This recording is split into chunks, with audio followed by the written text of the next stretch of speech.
friends, kembali lagi bersama saya Fitri di podcast Biru Bincang Seru Fakultas Hukum Universitas Wijaya Putra. Hari ini kita kedatangan narasumber yang sangat luar biasa, salah satu dosen muda di Fakultas Hukum Universitas Wijaya Putra, yaitu Mas Fikri Hadi. Halo Mas Fikri, selamat datang di podcast Bincang Seru Mas. Gimana kabarnya hari ini? Alhamdulillah, dan tetap harus optimis. Tetap harus optimis ya, di tengah kondisi negara yang kurang sehat ya, bisa dibilang seperti itu. Oke. Hari ini lah friends, kita akan membahas atau membicarakan terkait tentang hal-hal yang lagi rame saat ini ya Mas Fikri ya, yaitu terkait tentang demo yang lagi rame dari kemarin-kemarin.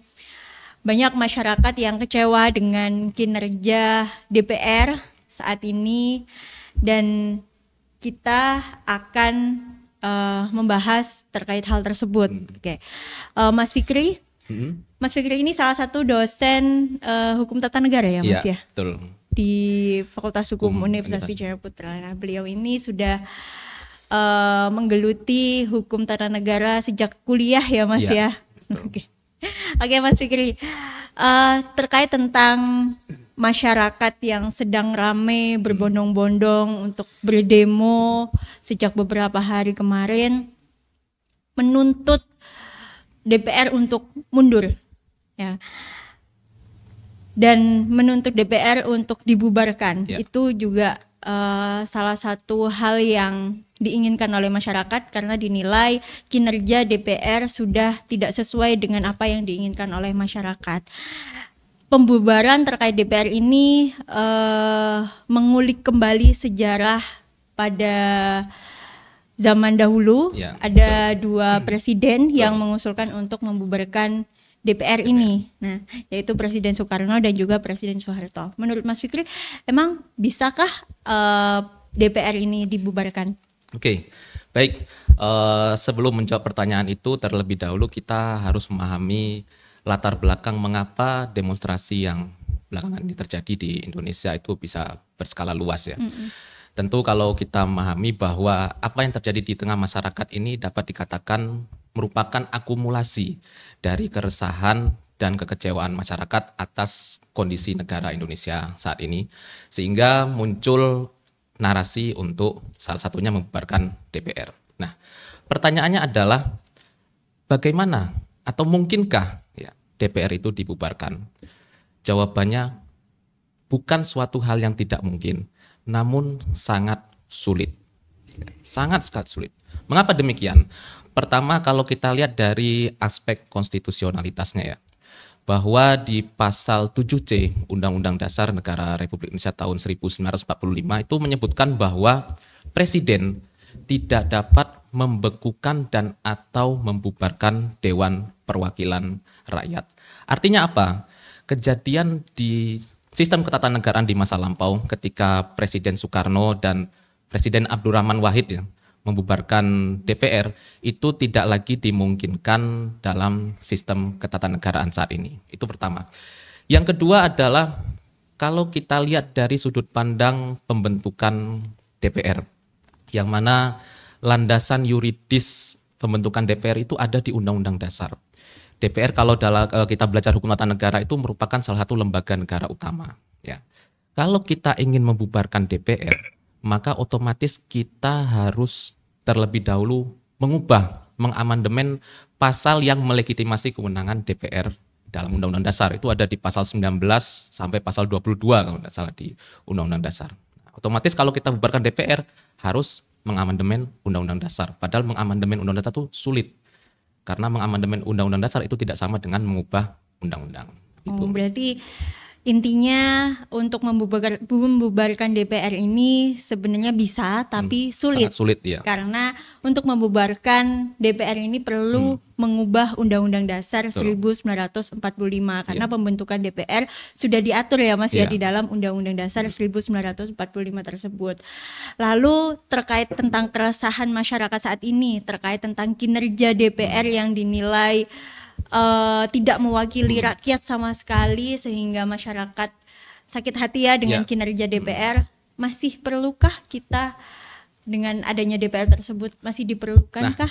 Pertanyaan yang sangat bagus itu. Masih perlukah kita dengan DPR? Jawabannya adalah masih sangat perlu. Terlebih Indonesia merupakan negara hukum yang demokratis, sehingga adanya DPR, adanya perwakilan rakyat itu merupakan suatu keniscayaan. Nah, mengapa demikian? Pertama, coba bayangkan kalau seandainya tidak ada DPR. Bagaimana mekanisme check and balances itu bisa dilaksanakan di Indonesia? Bagaimana fungsi pengawasan itu bisa dilaksanakan di Indonesia? Siapa yang akan mengawasi pemerintah? Siapa yang akan mengawasi eksekutif? Itu pertanyaannya.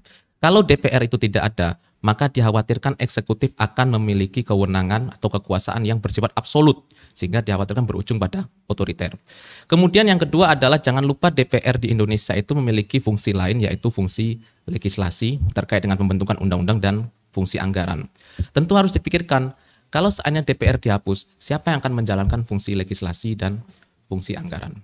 Nah, sehingga dengan demikian DPR masih sangat diperlukan di negara Indonesia, terlebih Indonesia merupakan negara hukum yang demokratis.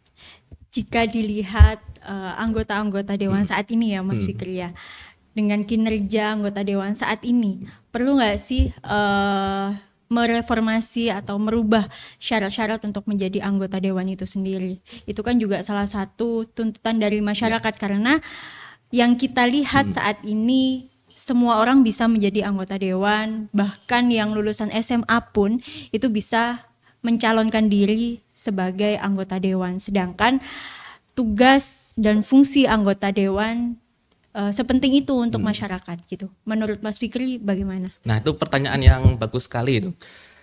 Nah, berkaca dari dinamika yang terjadi belakangan ini seharusnya menjadi momen introspeksi bagi partai politik ya. Partai politik itu diharapkan tidak hanya berorientasi pada elektabilitas yang mengandalkan popularitas dan kantong tebal semata, ya kan. Jadi bagaimana dia harus bisa mencalonkan seorang kader-kader yang benar-benar berintegritas, ya kan, memiliki sifat negarawan, memiliki pengetahuan luas terkait dengan sistem ketatanegaraan yang betul-betul merepresentasikan kepentingan rakyat.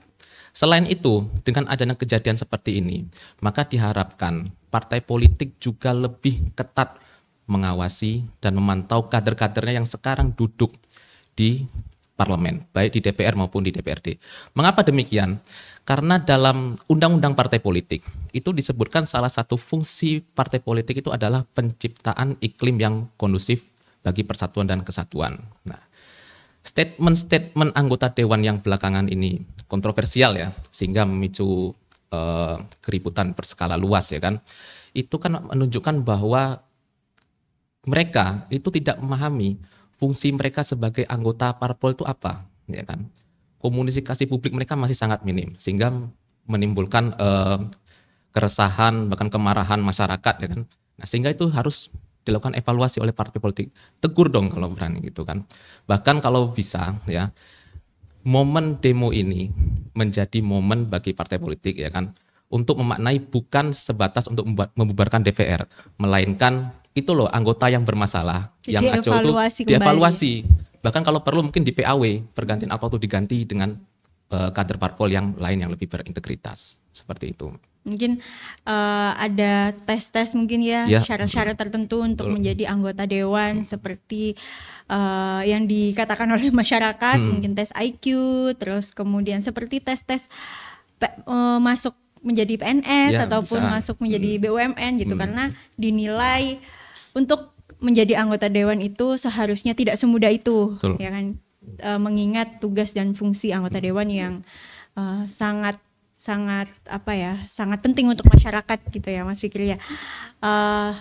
Selanjutnya menurut Mas Fikri, kritik terhadap kondisi bernegara saat ini, mengingat kemarin masyarakat sangat marah dengan statement-statement para anggota dewan yang dinilai menghina masyarakat, terus kemudian yang membenarkan atau menyetujui tunjangan-tunjangan yang dinilai sangat mewah dan tidak pantas untuk didapatkan oleh DPR. Nah, menurut Mas Fikri nih, kritik Mas Fikri terhadap kondisi bernegara saat ini seperti apa? Baik, terkait dengan catatan kritis ya atas dinamika yang terjadi belakangan ini. Ada salah satu poin krusial yang mestinya menjadi atensi bagi pejabat publik ya, yakni terkait dengan komunikasi publik.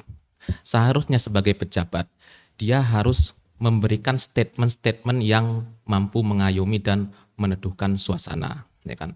Sehingga masyarakat itu tidak bergejolak dengan adanya statement-statement yang dilakukan oleh anggota dewan, sehingga kejadian seperti kemarin ini bisa diminimalisir, ya kan. Itu yang masih saat ini belum terlihat di kualitas pejabat-pejabat kita. Padahal terkadang bahkan seringkali kewibawaan itu muncul bukan karena kekuatan atau kekayaan, tetapi dari kemampuan untuk mendengar. Itu yang tidak dipahami oleh beberapa pejabat kita, sehingga kadang statementnya sering menimbulkan kegaduhan, yang kan malah terkesan menantang masyarakat itu kan, akhirnya terjadilah seperti ini. Itu menjadi catatan kritis bagi pejabat publik saat ini. Evaluasi diri ya Mas ya, betul. untuk bisa menerima kritik dan saran dari masyarakat dan menanggapi kritik tersebut dengan bijak. Dan juga dengan kata-kata yang bisa meneduhkan masyarakat, sehingga masyarakat itu tidak marah dengan kata-kata mereka. Oke. Terakhir Mas Fikri, closing statement, pesan-pesan terhadap kondisi saat ini kepada Law Friends. Mungkin Law Friends yang sedang demo di sana itu mendapatkan apa ya, wejangan-wejangan mungkin dari Mas Fikri. Closing statement untuk podcast hari ini. Oke, baik, terkait dengan closing statement, pertama saya pribadi mengapresiasi langkah yang dilakukan oleh Presiden Prabowo Subianto dengan mengumpulkan pimpinan DPR serta ketua umum partai politik ke istana, yang diharapkan dapat memperbaiki suasana Indonesia saat ini. Kedepan mari kita maknai momen yang terjadi di Indonesia saat ini sebagai momen untuk memperbaiki kondisi negara Indonesia saat ini yang telah melewati usia 80 tahun. Mari kita maknai momen ini untuk meriset kembali sistem bernegara Indonesia. Kita harapkan ke depannya wakil-wakil rakyat itu memahami bahwa mereka itu adalah representasi dari rakyat. Dan bagi rekan-rekan yang berunjuk rasa, yang turun ke jalan, unjuk rasa merupakan hak konstitusional, ya, dan itu dijamin dalam Undang-Undang Dasar kita, bahkan dalam Deklarasi Universal Hak Asasi Manusia. Tetapi diharapkan juga dalam menyampaikan aspirasi itu juga tidak mengganggu hak orang lain dengan merusak, membakar, atau menjarah. Tetap jaga kondusivitas, mari jaga wilayah negara kesatuan Republik Indonesia dan jaga persatuan dan kesatuan bangsa. Mudah-mudahan ke depan Indonesia akan lebih baik. Harapan kita semua Indonesia ke depannya lebih baik ya Mas. Itu menjadi salah satu cita-cita kita semua. Dan semoga dengan adanya hal ini, dengan adanya masyarakat turun ke jalan untuk menuntut anggota dewan, semoga mereka bisa mendengarkan masyarakat dan para dewan juga mengerti terkait tugas dan fungsi mereka, sehingga tidak mengecewakan masyarakat terhadap kinerjanya tersebut. Oke, mungkin cukup itu saja ya Mas Fikri ya. Terima kasih banyak. Sama-sama. Terkait tentang sharing-sharing hari ini, sangat bermanfaat sekali ya buat kita semua. Terima kasih banyak sudah datang ke podcast Bincang Seru untuk berbagi informasi, untuk berbagi ilmu, sharing-sharing. Semoga lain waktu kita bisa berbincang-bincang lagi di podcast Bincang Seru. Terima kasih banyak Mas Fikri. Sampai jumpa lagi. Bye-bye Love Friends.